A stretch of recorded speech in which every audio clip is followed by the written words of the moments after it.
Non è peccato se ancora io mi chiedo di te.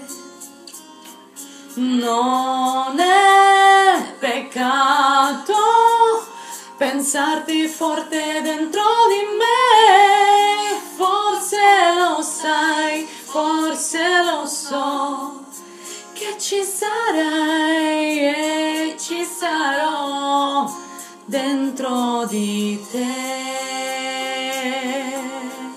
dentro di me. Al mondo non c'è una ragione per lasciarsi adesso. Sì, proprio adesso. Io sono